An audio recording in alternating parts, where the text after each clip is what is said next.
hypothesis test for the mean of a normal distribution. Okay, so this is the second clip. This one is directing us to use the critical region method to work this out.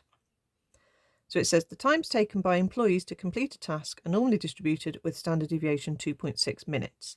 A manager claims that the mean time is 15.5 minutes, but an employee suspects the mean time is greater than this. He intends to carry out a hypothesis test at the 5% level to test the claim. He records the times taken by a random sample of 12 employees. So we have to find the critical region for the test.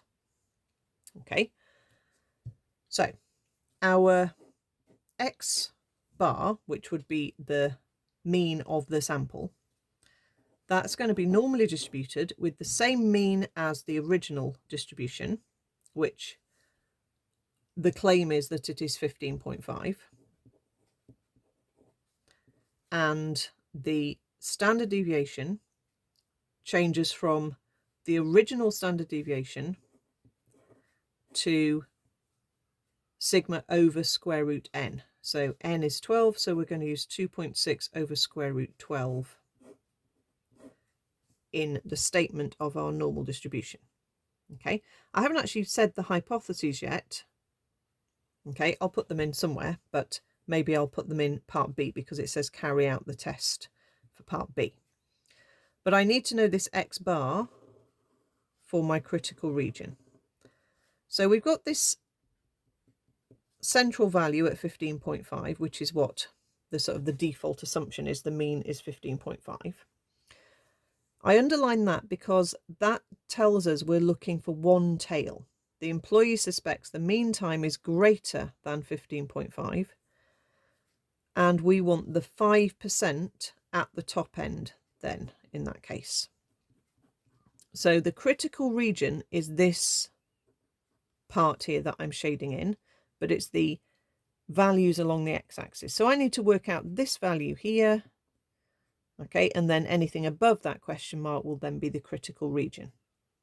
Okay, so if it's 5% here, we've got 95% below that line, and we're going to use our inverse normal, and we're going to put 0.95. We're going to have 2.6 divided by square root 12, and we're going to have 15.5.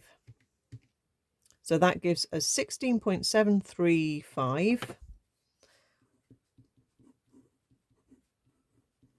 Therefore, my critical region would be if X bar was greater than or equal to 16.73. I mean, you can go with more decimal places. Maybe I'll write a few more because I'm not quite sure how close we would need to be. Okay, if you're in any doubt, write a lot of decimal places, then rewrite it a bit more rounded, and then that will be fine. So that's the critical region. So let's look at part B now. So the total of the times taken by the 12 employees was 202.1 minutes. Carry out the test. Okay, so let's write our hypotheses here. If you've already written them in part A, that is fine. You can write them again if you want to, or I'm sure they'd accept them if they were written in part A, as long as you've written them somewhere. So H0 is that the mean is this 15.5 that we thought it was originally, and then the employee is suspecting the mean time is greater, so H1 is that mu is greater than 15.5. So I had thought about what my hypotheses were because I needed to know I was doing this top tail, but I just hadn't written them down. My X bar falls in, well, no, actually, I don't know whether it falls into the critical region. Let's just write down what the critical region is. X bar needs to be greater than or equal to 16.73455, etc. Right, so it doesn't actually tell me the average, but it tells me the total is 202.1, and if I just divide that by 12, I will get the mean. That will give me the X bar. So 202.1 divided by 12 gives me 16.84. So 16.84 is definitely in the critical region. Therefore, we can reject H0. You reject H0 anytime you're in the critical region, because then you're saying the chance of this mean of this sample happening would be so unlikely, we can stop believing H0. Okay, and we can change our mind to H1. So we're going to reject H0 and say this is showing evidence of the mean time for the task being greater